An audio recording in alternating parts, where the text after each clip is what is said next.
Voilà, bonjour à tous et à toutes. Voilà, nous commençons cette nouvelle série sur la grâce, un peu plus précisément sur cette grâce qui sauve. Si je vous dis, ça semble trop beau pour être... Ok, c'est bien. Ou, je ne sais pas si vous connaissez celui-là, il n'y a pas de profit sans... Hein? Sans perte, oui. Ou il n'y a pas de fumée sans... Voilà, ça vous connaissez mieux. C'est rigolo. Où Dieu aide ceux qui s'aident eux-mêmes, ou voilà, ouais, des choses comme ça. Ouais. En fait, on est tellement traumatisé que on n'a rien sans rien, voilà, que tout est payant, que rien n'est gratuit, que pour obtenir quelque chose de bien, il faut quelque part payer, ou payer de sa personne, ou faire quelque chose. Voilà. Qu'un jour on tombe nez à nez avec un verset de ce type-là, comme dans le psaume 145, Dieu est miséricordieux et compatissant, lent à la colère et riche en amour.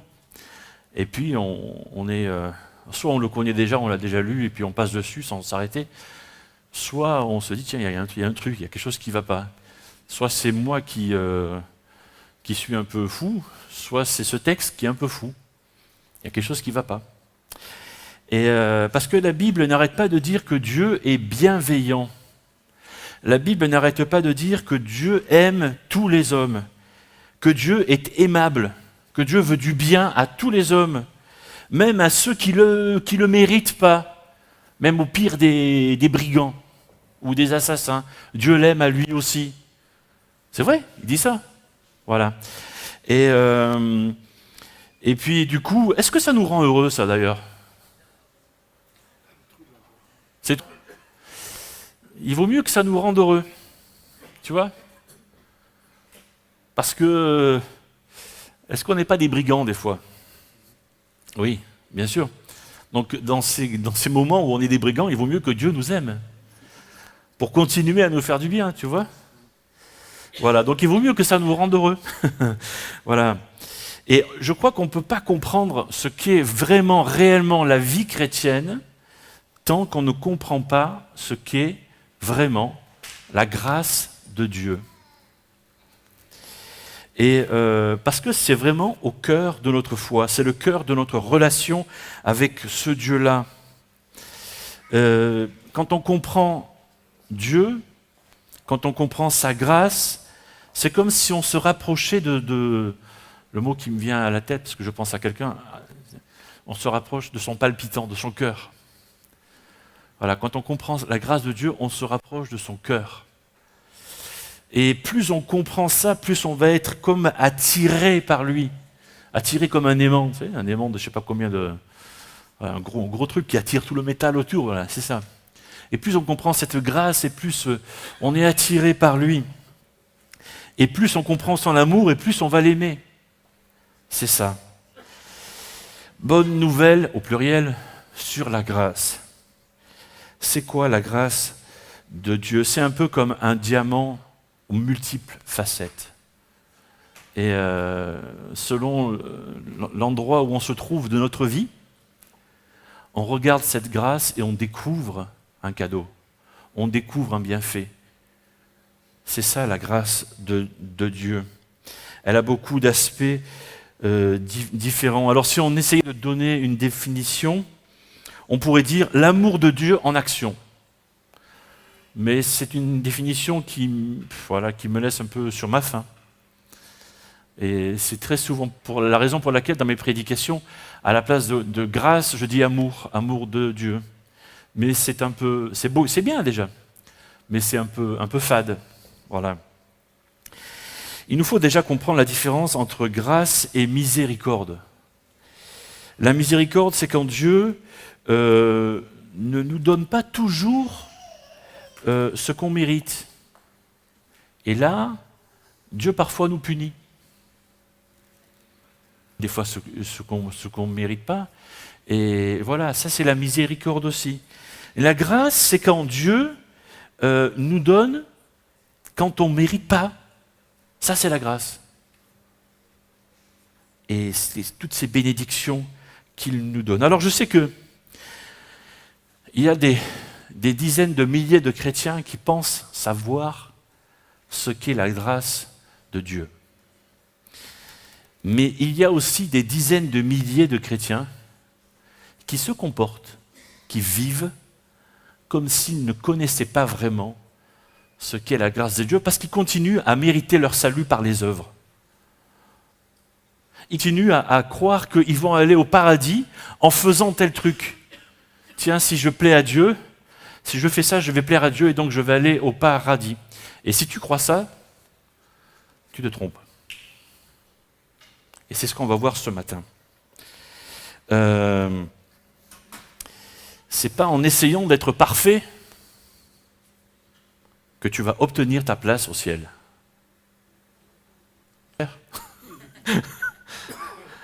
Voilà, je peux pas être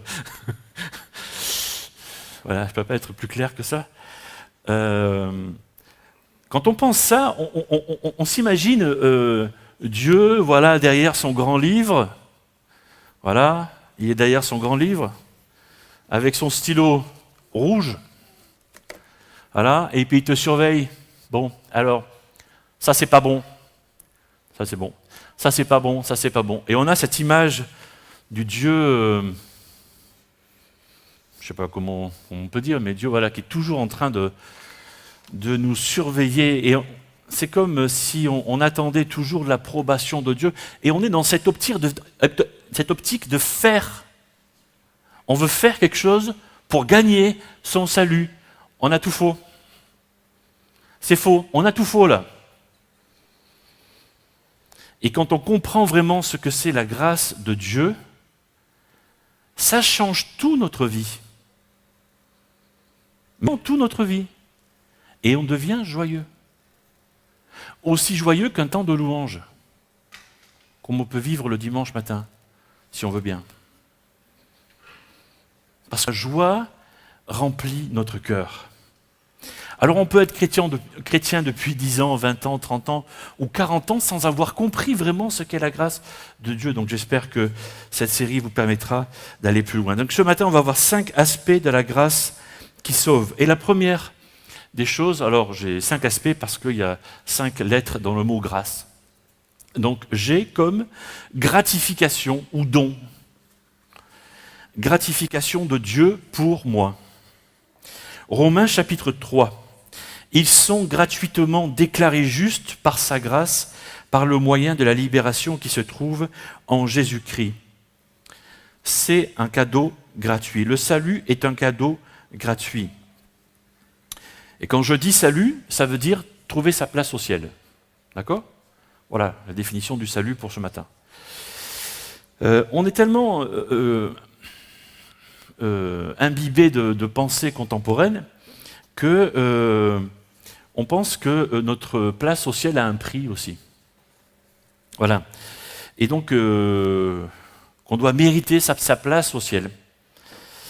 Et je suis sûr que si on demanderait à quelques personnes dans la rue, tiens, en imaginant qu'il y a un paradis, parce qu'il y a beaucoup de personnes qui ne croient plus à ça aussi, en imaginant qu'il y a un paradis, qu'est-ce qu'il faut faire pour aller au paradis ?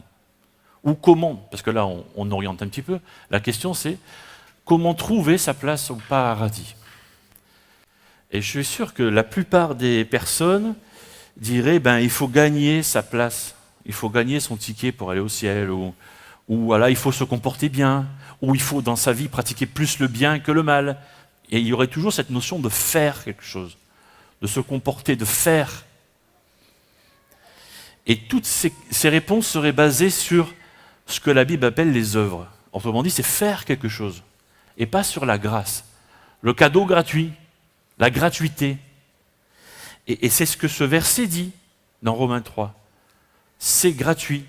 Et on peut entourer ça sur nos suivis de prédication. On ne travaille pas pour recevoir un cadeau.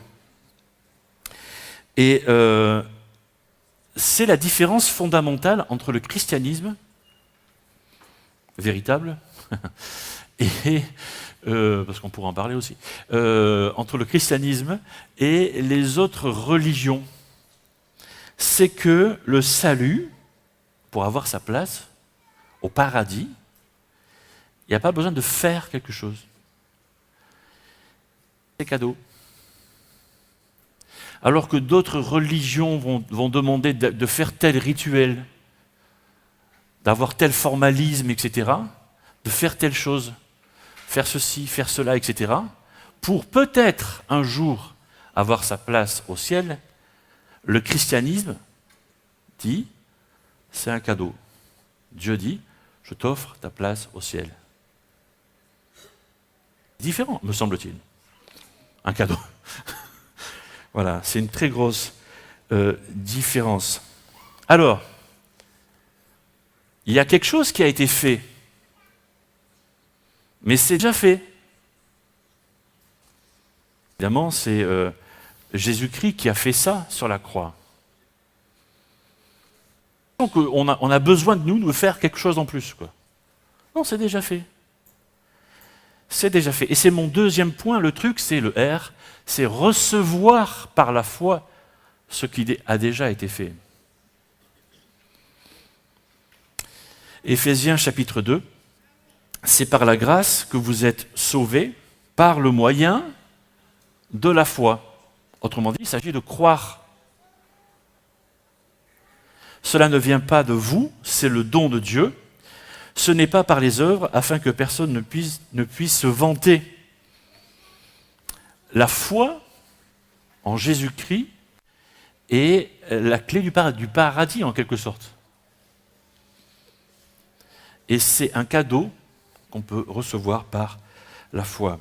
Autrement dit, si je prends une enveloppe, voilà, je prends une enveloppe ici, hein, je mets, j'ai pas prévu, mais je mets 10 € dedans et je dis à Hunter qui est là, voilà. Je prends mon enveloppe, je dis à Hunter, voilà, j'ai 10 € pour toi dans l'enveloppe. Là.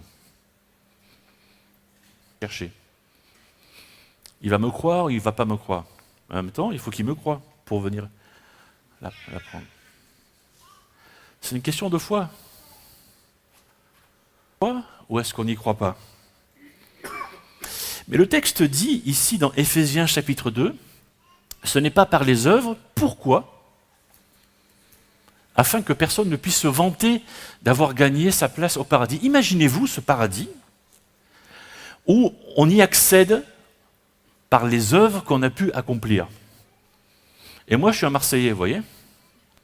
Voilà, alors j'imaginais le Marseillais, tu vois, avec sa grosse BMW, parce que voilà, c'est comme ça, sa gourmette, qui a fait plein d'œuvres, plein de belles œuvres, tu vois, et puis, et voilà, il meurt. Il arrive au ciel, comme il a fait plein de belles œuvres, oh, fatche de... Et je suis au paradis, moi, tu sais ce que j'ai fait, moi? Non mais, voilà.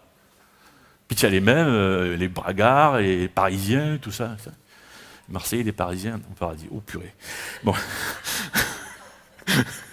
Non mais vous voyez ce que je veux dire? Pas. Une personne qui a fait quelque chose sur la croix. Le salut est gratuit. Donc il n'y a pas besoin de se vanter de ça. Le salut n'est pas basé sur la performance, c'est basé sur une promesse. Dieu fait une promesse. Je ne reçois pas ma place au paradis parce que je mérite quelque chose, mais parce que Dieu m'aime. Donc le mérite revient à Dieu, revient à ce Jésus qui a été mourir sur cette croix. La Bible contient des histoires comme ça qui illustrent le principe de la grâce. Et je vais raconter une histoire qui se trouve dans 2 Samuel chapitre 9, que je n'ai pas pu noter sur l'écran parce que c'est une longue histoire, mais je la résume. C'est l'histoire de David qui devient, quand il est jeune, il y a quelqu'un qui vient le voir de la part de Dieu et dit « tu vas être roi ». Seulement le problème, c'est qu'il y a un autre roi qui s'appelle Saül. Et comme David respecte les choix de Dieu, parce que Saül avait été choisi par Dieu il y a longtemps, mais Saül avait fait des bêtises, donc Dieu a dit on change de roi. Okay. Mais Saül était vivant. Et David respecte les choix de Dieu. Et donc Saül apprend que Dieu a choisi un autre roi. Et qu'est-ce qu'il va faire? Il va essayer de tuer le prochain roi. Et Normal, pour un homme, c'est normal. Quoi. Voilà. Donc il va cavaler dans toute la campagne, les montagnes, etc., du pays, pour tuer le prochain roi. Et entre-temps, David a eu l'occasion de tuer Saül et il n'a pas fait. Entre-temps aussi, David a sympathisé avec le fils de Saül, Jonathan. Et ils sont devenus très très proches. Et entre amis, ils se sont promis que si l'un des deux mourait, il s'occupait des enfants de l'autre. Ce qui est une super promesse. Bon. Et l'un dans l'autre, je raccourcis l'histoire qui dure très, très longtemps, Saül et Jonathan meurent sur un champ de bataille. Et donc David devient roi. Et David, et donc tous les descendants de Saül, ils s'en vont. Et parmi les descendants, il y a son petit-fils, donc le fils de Jonathan. Vous vous rappelez de cette histoire qui s'appelait comment? Méphibosheth, oui, c'est un nom à repasser les chaussettes. Voilà, Méphibosheth, qui était transporté par sa nounou, je schématise, et qui tombe, et voilà, et donc il devient handicapé. Et donc David demande à savoir s'il reste un des descendants, et il reste juste lui, donc on lui amène, donc ce jeune homme est amené à David, et il ne sait pas s'il va être tué ou quoi. Mais David, comme il avait fait la promesse à son ami, l'accueille, il l'invite à sa table et il l'installe comme un prince. Voilà. La grâce de Dieu en respect à une promesse. C'est ça, la grâce. C'est un peu ce que fait Dieu avec nous, hein. Vous savez? Quand on tombe, quand on est tout cassé. Hein? Sandrine, qui me connaît bien, sait comment j'appelle en général les chrétiens dans les églises. Donc c'est vous. C'est moi aussi. J'ai l'habitude de nous appeler des bras cassés, en fait. Parce que c'est ce que nous sommes tous. C'est ce que je constate en me regardant moi-même. Des bras cassés, ou des jambes cassées, ou des cœurs cassés, ou des émotions cassées, ou des têtes cassées. Enfin, ouais, vous voyez ce que je veux dire? On est cassé. On est cassé par le péché. On est cassé. Et qu'est-ce que fait Dieu? Il ouvre les bras et te dit, prends ma grâce, viens t'asseoir à ma table, viens dans mon royaume, deviens un de mes enfants. C'est ce que Dieu fait. C'est ça. Donc, gratitude, recevoir la foi, et puis, a comme à la disposition de tous les hommes. Dieu n'a pas de favoris. Dieu aime tous les hommes, quelle que soit notre origine, quel que soit notre niveau social, quelles que soient nos erreurs, nos péchés. Peu importe qu'on soit un religieux, quelqu'un qui soit pieux ou pas, ça va. Dieu nous aime et est prêt à nous accueillir. Romains chapitre 4, c'est en croyant qu'on reçoit les biens promis. C'est vraiment un don gratuit. Alors la promesse est valable pour tous ceux qui sont nés d'Abraham. Elle est valable non seulement pour ceux qui sont soumis à la loi, mais également pour ceux qui croient comme Abraham, notre Père à tous. Ces gens qui vivaient sous la loi de Moïse, c'est les Juifs. Ok. Et ce peuple juif a reçu la loi que Dieu a donnée, on appelle ça la loi de Moïse. Ok. Moïse était leur chef. Ok. Ils ont reçu de Dieu comme les bonnes directions à suivre pour un peuple, pour des hommes. Et est-ce qu'aujourd'hui, Dieu fait une différence? Je ne crois pas. Bien sûr que non. Les Juifs, dans leur temps, à leur époque, ont été choisis un peu comme des missionnaires. Comme ce qu'on fait maintenant, on envoie des personnes pour parler de Jésus-Christ à d'autres personnes. C'est ce qu'ont fait les Juifs à leur époque. À leur époque, il y avait une multitude de dieux, et puis tout d'un coup, Dieu s'est choisi un groupe d'hommes, il a dit, attention, vous allez aller parler et leur dire qu'il y a un seul Dieu. C'était révolutionnaire. Et puis, sa loi, etc. Et c'est ce qu'ils ont fait. Et la démonstration a été fulgurante, quoi, avec tous les miracles qui ont eu lieu. Cette charge de missionnaire, maintenant, l'Église s'en charge. Et dans l'Église, il y a des non-juifs, il y a des juifs, il y a de toutes sortes de personnes. Dieu est à la disposition de tous les hommes. Romains chapitre 10, quiconque invoquera, priera, ça veut dire, hein, ou parlera, appellera. Voilà, quiconque appellera, Dieu sera sauvé.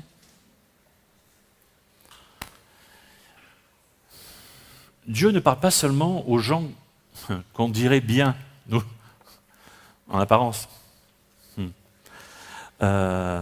C'est quiconque. Le plus triste dans tout ça, c'est que même si on sait que Dieu offre sa grâce, on essaye toujours de faire. On est toujours dans cette optique de faire quelque chose pour se faire bien voir, vous savez. C'est comme si on était une troupe d'enfants. Dit papa, regarde ce que j'ai fait, regarde ce que j'ai fait, hein, je suis le meilleur. C'est ça qu'on fait avec nos œuvres, c'est pas vrai? C'est stupide, on est des gosses en fait, on est des gamins. On n'a pas besoin de ça. Dieu n'a pas besoin de ça. Tu crois en Dieu?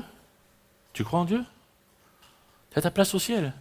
Ça va. Ne stresse pas. Ne stresse pas. Tu as ta place au ciel.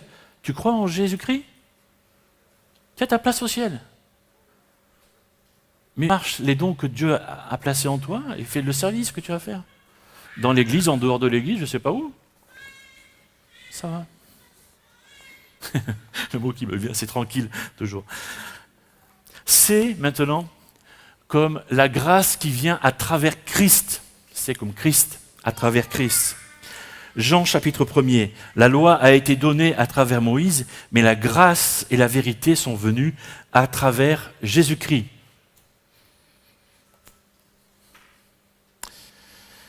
Jésus-Christ a payé comme le billet d'entrée pour nous, pour aller dans ce paradis. Il a déjà payé pour notre salut sur cette croix. La grâce est donc gratuite. Mais elle a un coût. Un prix fort. La loi, cette fameuse loi de Moïse, ces commandements me dit en fait, tiens, tu es en train de faire une bêtise là. Là, t'es grillé. Et ça me dit, Dieu t'aime. Et la grâce me dit comment revenir sur le bon chemin. La loi me dit, la loi c'est le feu rouge, quoi. Et la grâce me dit, mais voilà, donc, reviens tranquillement sur le chemin, ça va aller. Romains chapitre 5. Ce don gratuit, Dieu l'a accordé par un seul homme, Jésus-Christ, et ainsi il a répandu généreusement ses bienfaits sur un grand nombre de gens. L'exception préférée dans la Bible pour quelqu'un qui a la grâce, c'est en Christ, ou dans le Christ, selon les versions de la Bible dont on a à disposition.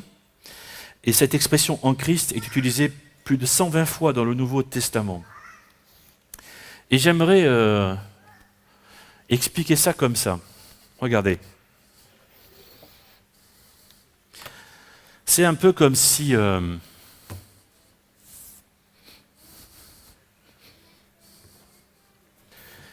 voilà, c'est un peu comme...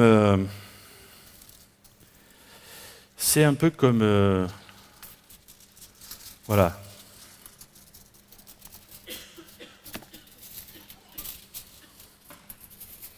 C'est ma vie. D'accord? C'est une notion de choses. C'est bien pour les enfants, ça, ceux qui sont animateurs, animatrices. D'accord? Ça vient de là d'ailleurs. Voilà. D'accord? Ça c'est ma vie. Je suis bébé. D'accord? C'est un morceau de papier d'aluminium. Ok? Et puis je commence à parler, je commence à prendre éveil, et puis je commence à mentir à mon papa, à ma maman. D'accord? Qu'est-ce qui se passe? Ça se plie. Puis j'ai envie d'un truc dans un magasin comme ça, mais arrivé. D'accord? Et puis la vie continue, puis au bout de quelques années,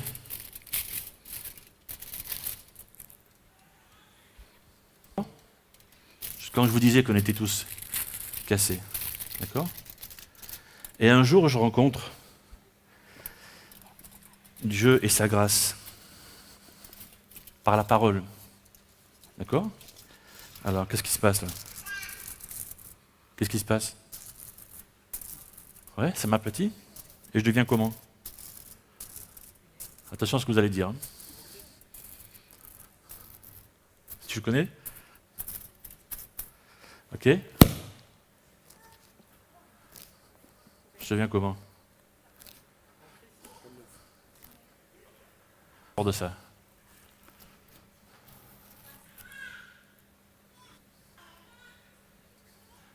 C'est quoi la leçon de ça? C'est que si j'ouvre ma carte, en fait,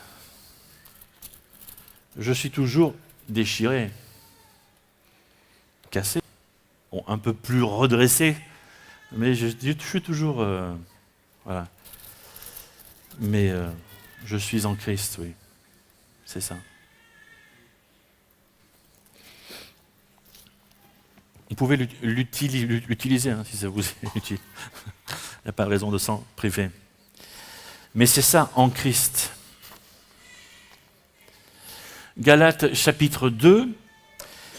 Je ne rejette pas la grâce. En effet, si la justice s'obtient par la loi, Christ est mort pour rien. Effectivement, à quoi ça servirait si j'ai tellement de choses à faire pour gagner mon salut? À ce moment-là, Jésus serait mort à la croix pourquoi?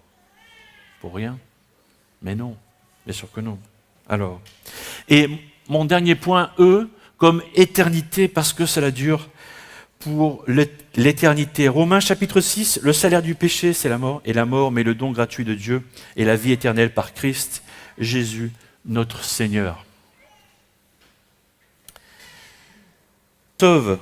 Déjà pour le meilleur aujourd'hui, j'ai parlé de joie tout à l'heure, et ce n'est pas fini, c'est aussi pour l'éternité.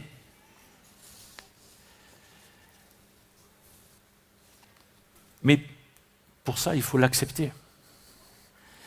Et c'est comme je disais tout à l'heure, si tu veux obtenir ton cadeau, il faut le déballer. Hein. Si tu n'ouvres pas ce cadeau, rien ne se passe.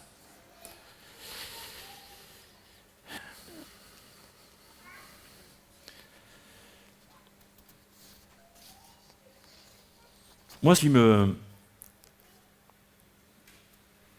je termine avec ce que j'ai commencé, c'est avec cette histoire de joie. Je termine un peu différemment de ce que j'ai écrit là. Parce que quand on prend ce que Jésus a fait pour nous sur la croix et de cet amour que Dieu a pour nous, tel qu'on vient d'en parler, et on a encore beaucoup à entendre et beaucoup à dire, on ne peut être que dans la joie. Alors je suis d'accord, il y a des moments dans notre vie où on est triste, où on doit être triste, où il y a des moments dans la vie où on est soucieux. Il ne faut pas que ça dure des années. Sinon, il faut se faire soigner. Voilà. Parce que quand on croit que Jésus est mort pour nous sur la croix et qu'on a notre place qui est prête au ciel, que déverse sur nous ces bénédictions, youpi, exactement, c'est exactement ça. Mais c'est exactement ça. Et c'est pas seulement youpi que dans les temps de louange où on est ensemble, c'est tous les jours, quoi. Hein. Ça n'empêche pas que tu as mal au dos le matin, ou mal à la tête, ou mal au ventre, ou je ne sais pas trop quoi, tu vois. Et quoi? Bien sûr, mais comme tout le monde, quoi. Ah. Alors, la joie, elle est où? Elle se voit, la joie, dans ta vie? Est-ce que tu donnes envie? Est-ce que tu reflètes Jésus? Je vais prier. Seigneur, merci pour ce que nous avons pu entendre ce matin. Seigneur, je me rends compte, et peut-être que vous allez reprendre cette prière avec moi. Seigneur, je me rends compte que, non, c'est vrai, je ne serai jamais assez parfait pour gagner ma place dans ton paradis. Et la seule façon d'obtenir cette place dans ce paradis, c'est par ce cadeau que tu me fais, par ta grâce. Alors Seigneur, déjà pardonne-moi. Pardonne-moi déjà de penser que je pourrais être assez bon. Pardonne-moi pour cet orgueil qui m'a fait croire que je pourrais être assez bon. Je veux te dire merci Seigneur de me donner ce dont j'ai besoin et ce dont je ne mérite pas. Merci pour ton pardon et je veux te demander pardon pour mes fautes. Seigneur, merci, Seigneur Jésus, merci d'avoir payé le prix pour ma place, pour nos places, sur la croix. Merci parce que tu as fait ça pour moi, pour nous. Et peut-être que tu n'as jamais accepté ça, mais peut-être que tu vas accepter cette grâce aujourd'hui par la foi en Jésus-Christ. Simple phrase, Seigneur Jésus, deviens le chef de ma vie, je veux croire en toi. En Jésus-Christ. Amen.